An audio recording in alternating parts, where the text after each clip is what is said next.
Tonetti, cliente real há 16 anos, jogador de bote há 50. Ele merece, afinal administra 2 empresas. Ele é conhecido por todos os gerentes da sua agência, o Ciro, a Sueli, o Alex. Mas quando não puder passar no banco, é só usar a internet, viu, seu Luiz? Pode ser do sítio mesmo. Deixe o real fazer parte da sua vida. Abra você também a sua conta.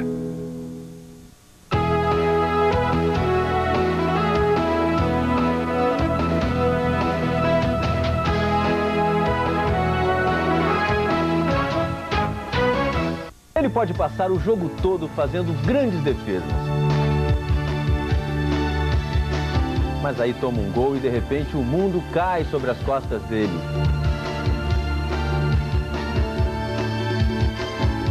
Goleiros. Sobre isso, o Espaço Aberto vai conversar com 2 especialistas. Júlio César, goleiro do Flamengo, e Carlos Germano, goleiro da Portuguesa. Acho que goleiro é a profissão mais bonita que existe nesse mundo. Dizem que onde eles pisam, nem grama nasce. Portanto, goleiros. Esse é o tema do Espaço Aberto. Não perca. Espaço Aberto Esporte, com Dino Marcos. Hoje, 9h30 da noite. Start. A dança contemporânea brasileira se reúne no Rio e mostra todo o seu talento.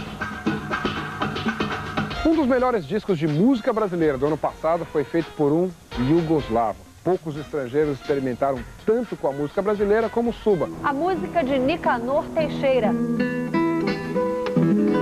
E as canções inesquecíveis de Kurt Weill no musical que reúne amigos e cantores no espaço sempre sedutor de um pequeno cabaré. Start, a sua revista eletrônica de arte e cultura, com Bianca Ramoneda. Hoje, 11 da noite, aqui na Globo News. A discussão nacional sobre a ética, a mentira, a dissimulação de políticos leva a uma pergunta inevitável. Quantos eleitores são parecidos com seus eleitos num país que cultua a esperteza, o jeitinho, a disposição de tirar vantagem em tudo? Qual é o verdadeiro caráter nacional? Como é a formação do brasileiro em relação a sempre dizer a verdade, a não enganar os outros, a cumprir as leis, a respeitar os direitos alheios? O Espaço Aberto vai discutir a ética dos que elegem e criticam os políticos. Mande suas opiniões e perguntas para o www.globo.com/Globo News.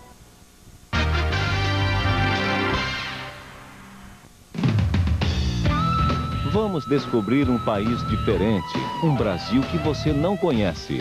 Parar para uma boa conversa, ouvir uma grande história, sentir o gostinho de cada região, dançar conforme a música e viver muitos desafios num cenário inesquecível. Via Brasil com Celso Freitas, todos os dias, 7h30 da noite.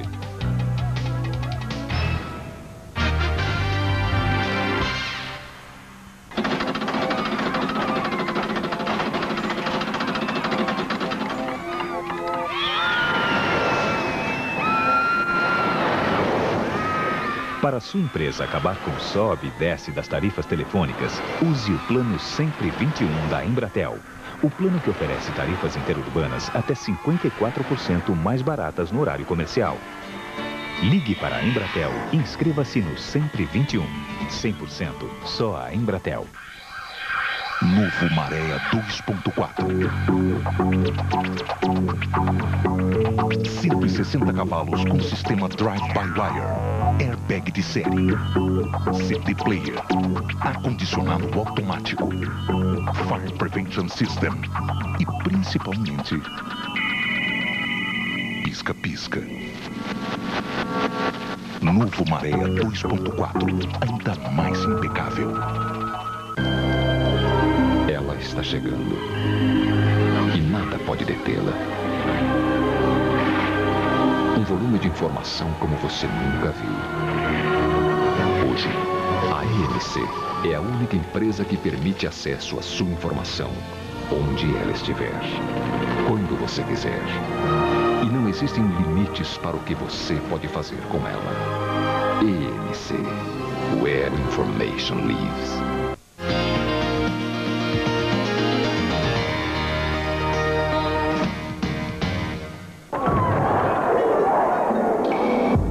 Em 1959, jovens comandados por Fidel Castro e Che Guevara conseguem o que parecia impossível. Tomam o poder na ilha de Cuba. 1961, Cuba se define como um governo socialista e resolve então exportar a ideia da revolução vitoriosa para outros países da América Latina, até para sair daquele isolamento em que se encontrava naquele momento. Países como o Brasil receberam esse apoio. Hoje a gente conversa justamente sobre isso, sobre o apoio de Cuba à luta armada no Brasil, o treinamento guerrilheiro.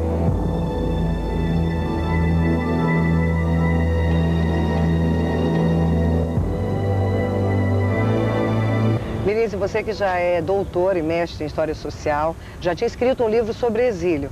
Como é que você começou a se interessar por essa questão do treinamento guerrilheiro em Cuba e depois para um lado mais complexo, né, da exportação da revolução pelos cubanos aqui na América Latina? Olha, a ideia surgiu exatamente dessa tese de doutorado, né? Quer dizer, quando eu trabalhei no doutorado, eu trabalhei com exílio, né? Então, a experiência do exílio dos anos 60 e dos anos 70.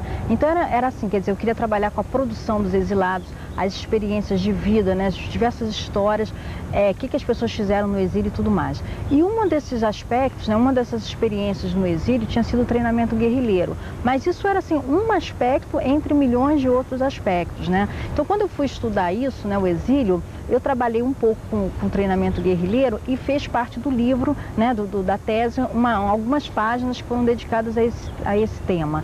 Mas eu vi ali que aquilo ali tinha milhões de outras coisas, documentação, entrevistas, né, várias coisas que tinham que ser melhor trabalhadas. É como se fosse um livro dentro de um livro, né? Então eu pensei, bem, esse é o próximo projeto, então. Então, quando terminou o doutorado, eu fui fazer o projeto, né, do trabalho seguinte, da pesquisa seguinte, aí eu realmente fiz um trabalho específico sobre isso, né, sobre treinamento em Cuba. Você começa falando aqui num dos capítulos da necessidade que Cuba teve em exportar a Revolução a partir de 61, quando já havia definido ali o governo socialista. Como era contada essa história para os outros países da América Latina? Ou seja, como os vitoriosos contavam esse épico da vitória dos guerrilheiros em Cuba? Pois é, essa questão do foco guerrilheiro, né, é assim, um dos grandes mitos da história da esquerda, a questão do foco, né? Quer dizer, isso já foi trabalhado por outros autores, né, já é uma questão, assim, sabida como que, bem, com a Revolução em 61 e em 59, né, e depois se contou, né, toda uma versão, que é uma coisa, assim, típica, que é muito recorrente na história, né, quer dizer, a partir de uma determinada ruptura, de uma revolução, de algum acontecimento, né, que marca, né, uma passagem para um outro regime, uma outra fase, alguma coisa assim, né? Se contar, os vitoriosos contam a história da sua experiência, né, para chegar lá, né? E a esquerda sempre também, né, acompanhou esse tipo de movimento, esse tipo de trajetória. E Cuba, né, contou muito, né, passou muito essa história, criou essa lenda, né, de que a revolução tinha sido feita a partir de poucos homens que chegaram, desembarcaram em Cuba e a partir dali tinham conseguido mudar todo aquele sistema antigo, fazer ruir aquilo. E na verdade se sabe já há algum tempo, né, que isso não foi assim, né, quer dizer que já havia na sociedade, né, toda uma predisposição à revolta, uma insatisfação, os movimentos sociais já estavam organizados, né, já estavam se organizando e já se manifestavam plenamente a favor de uma transformação, uma mudança, né, naquela situação, naquele status quo. Diferentemente de outros países da América Latina, que só com os guerrilheiros, sem a sociedade estando consciente do que estava acontecendo, não era a mesma coisa, eles se sentiam isolados, né? Pois é, porque aí se criou, quer dizer, Cuba, ao contar a história desse processo né, da Revolução, né, contou muitas, quer dizer, meio que jogou em segundo plano esses movimentos sociais que existiam, que foram a base daquela Revolução, né, e jogaram assim, muito a atenção, né, as luzes sobre essa história de poucos homens que foram capazes de uma vanguarda que foi capaz de mobilizar aquela sociedade toda, né, e fazer ruir tudo aquilo que havia,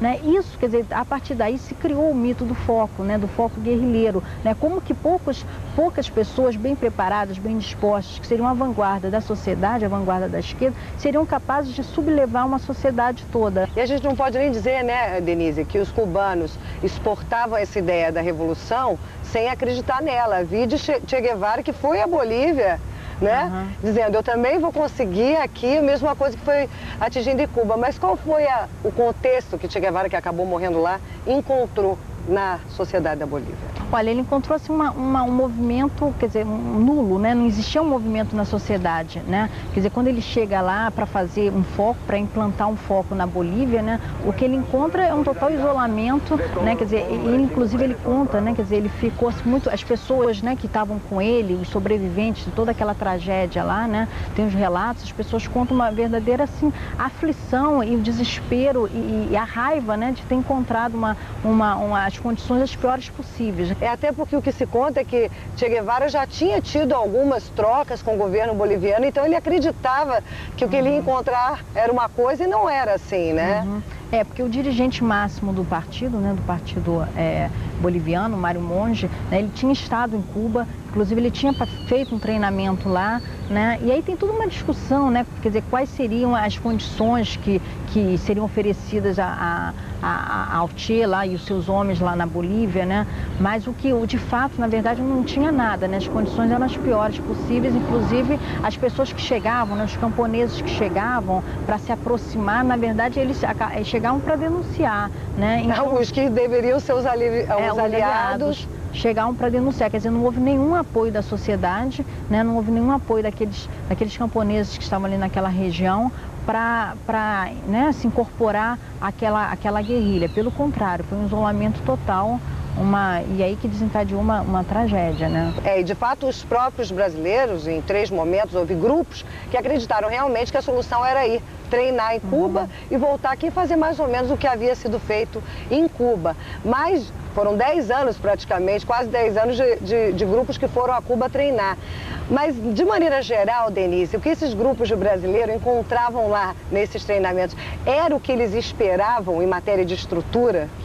Olha, tem grupos, né, pessoas ligadas a grupos, a organizações de vanguarda, que realmente se achavam muito bem preparadas naquele treinamento, né? Porque, na verdade, já estavam muito ganhas para aquilo, né? Muito ganhas, era um status, a pessoa ser escolhida, ser indicada pela organização para ir fazer o treinamento. Então, chegavam lá e realmente estavam tão já inteiradas naquilo, né, daquele projeto. Naquele mito, né? Naquele mito, que realmente não tinha uma visão crítica em relação ao que estava sendo oferecido. Outras pessoas de algumas organizações já questionaram aquilo, né? Já chegaram lá e viram que as condições ali oferecidas não eram as condições que elas encontrariam numa guerrilha rural, que o treinamento era para isso, né? Uma guerrilha rural, que não era o treinamento não, as condições ideais que seriam comparáveis com as condições que elas iriam encontrar aqui, né? Então tem pessoas que, de um modo geral, as pessoas iam fazer o treinamento, isso que é uma coisa perigosa, né? Isso é uma coisa, um problema, porque as pessoas iam para lá e tem até um depoimento de uma pessoa que fala que aquilo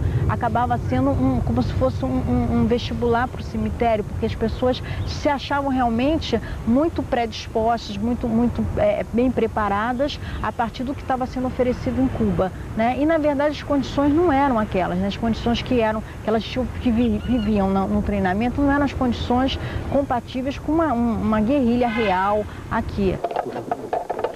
Eu gostaria que vocês se empenhassem ao máximo no manuseio das armas, porque dentro de 2 ou 3 dias vão fazer uma instrução de tiro, hein? E amanhã está confirmada a nossa marcha.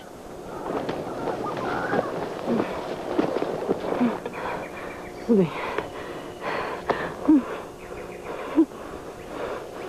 Ela supera isso. Não dá. Pra que forçar a mão? A presença dela é importante. Importante pra você.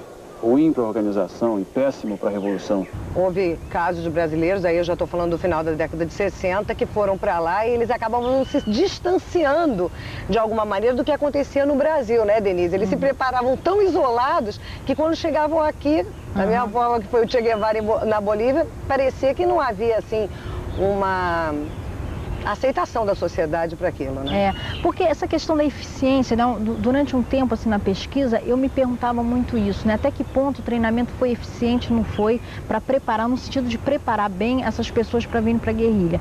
E à medida que eu ia fazendo o trabalho, a pesquisa, eu cheguei à conclusão que, na verdade, isso é uma falsa questão, né? É uma questão enganosa, porque não era exatamente isso, né?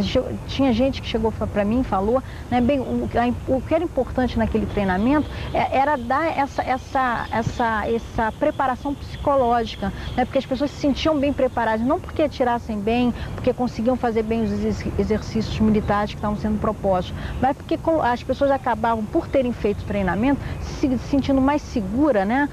Psicologicamente mesmo, para enfrentar a luta aqui, para voltar, né? Porque é uma coisa problema, você sair do país, depois você voltar clandestino para fazer uma guerra dessa, né? Contra um exército, poucos homens, poucas pessoas, né? Mas treinamento nenhum em Cuba ia preparar esses cidadãos para a questão política da coisa. Claro, né? porque aí, nesse sentido que é uma questão falsa, porque a questão não é essa, né? Aí a gente volta para a questão do mito do foco guerrilheiro. A questão não é que poucos homens são capazes de levantar um país. Isso é um mito que foi construído, né? O mito do foco. Porque, na verdade, se você não tem uma sociedade que adere ao movimento, né? Que participa dele, que toma aquele projeto revolucionário da vanguarda como seu, né? A revolução não vinga, ela não acontece. Se esvazia de significado. Se esvazia, ela não acontece, porque na hora que levanta, né, a guerrilha, a sociedade não vem. Né? E foi isso que aconteceu, as pessoas ficaram completamente isoladas, né? Quer dizer, a história do final da luta armada no Brasil é uma história assim trágica, né? Uma coisa horrorosa, porque a sociedade não acompanhou e as pessoas ficaram isoladas completamente e a repressão veio em cima, né?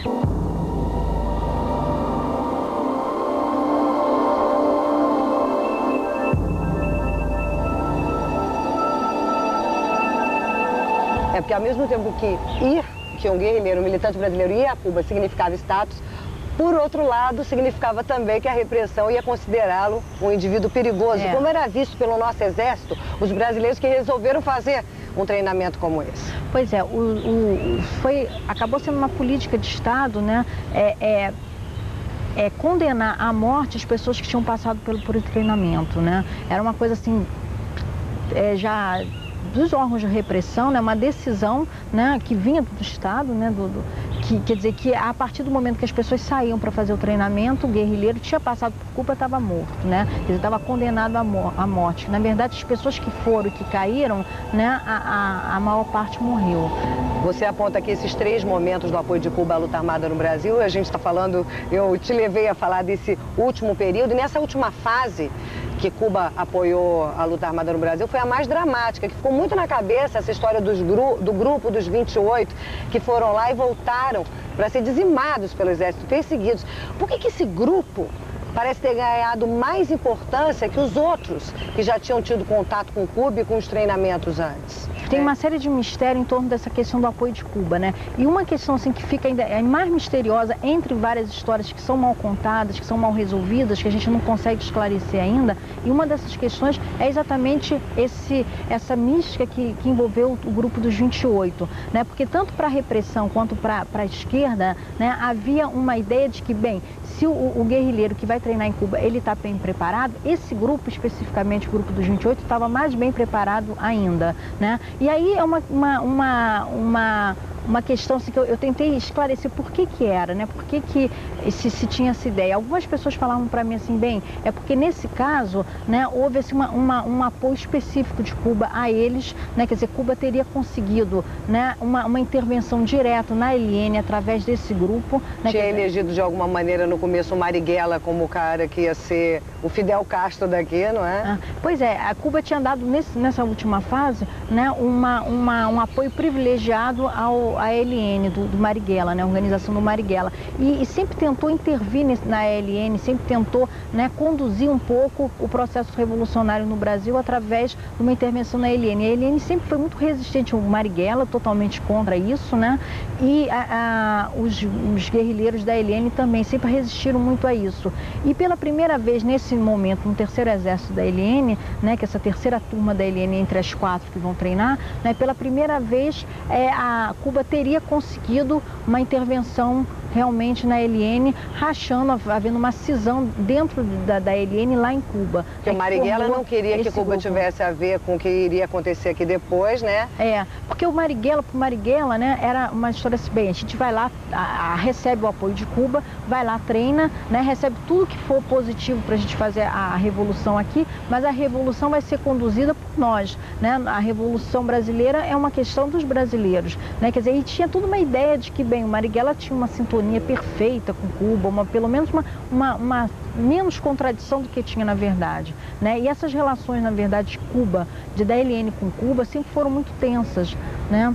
E Cuba, enfim, conseguiu, né, teria conseguido, né, uma intervenção na ELN, rachando, né, promovendo um pouco esse racha na ELN. Mas isso também é uma interpretação, porque outras pessoas que participaram desse racha, né, dizem que, na verdade, esse racha foi muito produzido por insatisfações dentro da ELN, né? Quer dizer, que a ELN já estava, vários militantes da ELN já tinham uma visão crítica em relação ao militarismo dentro da organização, né? E descontentes com isso, né? Achavam que tinha que ser feito também um movimento de massas e que isso teria sido o fator principal para haver um racha, uma separação com a ELN. O ex-marinheiro Carlos Alberto Maciel Cardoso era militante da Aliança Libertadora Nacional. No dia 13 de novembro de 1971, ele foi fuzilado por um comando da ELN num subúrbio do Rio de Janeiro. A direção da organização achou que ele estava traindo a ELN e passando informações para os órgãos de repressão. Maciel foi sumariamente julgado e executado pelos companheiros. E o que acaba acontecendo com todas essas divergências, o fato é que o Grupo dos 28 voltou ao Brasil e quase ninguém sobreviveu. Ou seja, houve algum informante, isso é um grande mistério, porque alguém falou para o Exército os nomes que eles foram praticamente dizimados, né, Denise? Pois é, tem 6 sobreviventes só desse grupo, né? As pessoas foram mortas, Mas também tem o seguinte, quer dizer, aí tem várias coisas, né? Quer dizer, tem documentos no DOPS, né? Que foram até documentos trabalhados nesse livro no Mário Miranda, né? E o Carlos Tiburcio, um dos filhos desse solo, que falam, eles descobrem, né? Encontram documentos no fundo do DOPS, né, aqui do Rio de Janeiro, que falam de um informante, né, que já sabia, um informante que dava todas as informações específicas desse grupo, né, que já estaria lá em Cuba, né, e passando informação aqui para o Brasil, né. Tem um mistério em torno disso, porque quem seria essa pessoa, né? O fato é que as pessoas aqui, né, da repressão já tinham mapeado, sabiam, tinham fotos das pessoas treinando lá, né, tinham todas as informações, quem era quem dentro do grupo, né, quem estava chegando, então eles sempre passavam, está chegando fulano, está chegando Beltrano, ainda vai voltar fulano, quer dizer, eles tinham isso muito bem mapeado. O pessoal chegava aqui para morrer mesmo? Chegava aqui, caía e morria, né. Agora tem também algumas pessoas que levantam o Cabo Anselmo, né, que como houve esse racha dentro da ELN, as pessoas voltavam não mais trazidas pela ELN, a ELN, mas trazidas por Cuba, né, e nessa época o Cabo Anselmo tinha livre trânsito em Cuba e já tinha feito o acordo com a repressão e a ELN, embora tivesse denunciado, né, que isso já estava esclarecido, não esclarecido, mas já sabia, né, que ele tinha feito esse acordo aqui, né, e ele tinha saído, os cubanos não acreditavam nele, apostavam nele, então esse informante seria o Cabo Anselmo, né, quer dizer, também é uma suposição. Outra suposição é uma pessoa do governo cubano, né, que estava numa embaixada na Europa e que entra em dissidência com o governo cubano, acaba deixando Cuba, né, e era uma pessoa ligada, né, um agente, né, cubano, que era uma pessoa ligada ao treinamento de estrangeiros, né, e que sabia todas essas informações, e quando ele entra em dissidência com o governo, ele teria entregue à CIA todas as informações que ele sabia, e nesse processo teria ido informações sobre esse grupo, né. Mais de uma vez aqui no seu livro, você comenta que esse período passou a ser quase impronunciável. Muita gente que você procurou, Denise, não quis comentar, os sobreviventes, no caso, é um assunto que ainda vai ficar muito no mito, no mistério?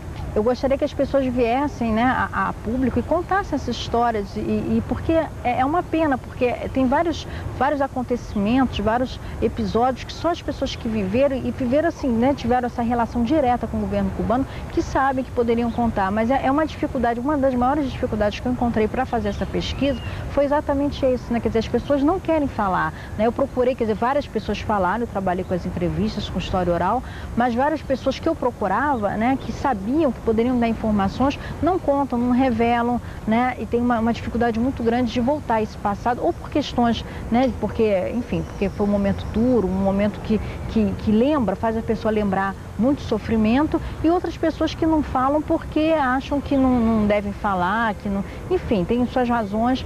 O fato é que não revelam os fatos que poderiam elucidar essa história, né? Do apoio de Cuba à luta armada, que eu acho que a gente deve pesquisar com esse objetivo histórico mesmo, né? De recuperar essa história, tentando compreender a história com todas as suas contradições, todas as suas dificuldades, né? Que eu acho que a história é isso, né?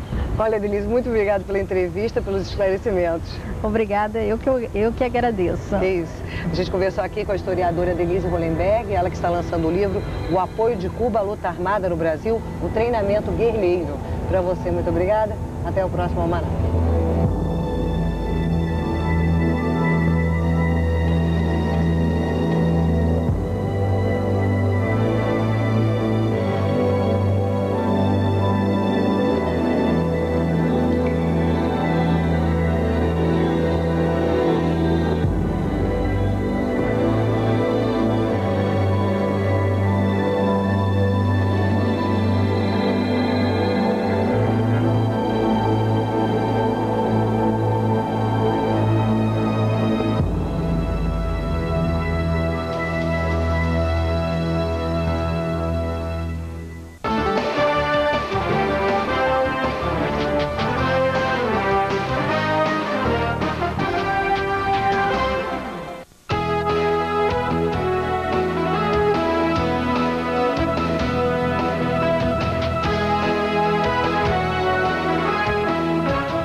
Caminhos sem fim da palavra escrita são o nosso assunto todas as quintas-feiras, às 9h30 da noite, no Espaço Aberto. Romance, poesia, literatura em geral, tudo o que a gente gosta de ler é tema de conversa com algumas das melhores cabeças do país. Espaço Aberto, com Pedro Bial. Quinta, 9h30 da noite, aqui na Globo News.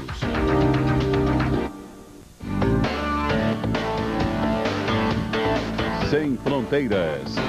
As tensões e dilemas de um mundo em transformação. Os líderes que escrevem a história do nosso tempo. Pensando os grandes temas internacionais da atualidade. Sem Fronteiras. Com Sônia Brede, Marcos Uchoa e Jorge Pontual. Toda quinta, 11 da noite. A discussão nacional sobre a ética, a mentira, a dissimulação de políticos leva a uma pergunta inevitável.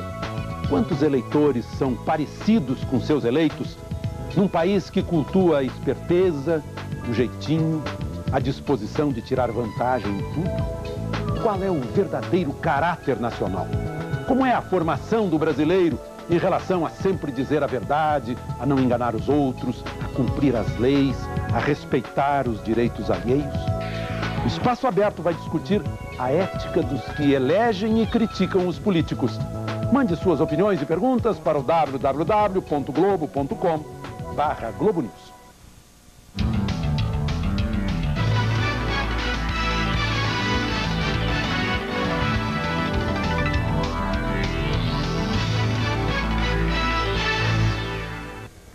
Bom dia, agora 1h da manhã, horário de Brasília. Eu sou Rosângela Coelho e você está na Globo News, o seu canal de notícias 24 horas no ar.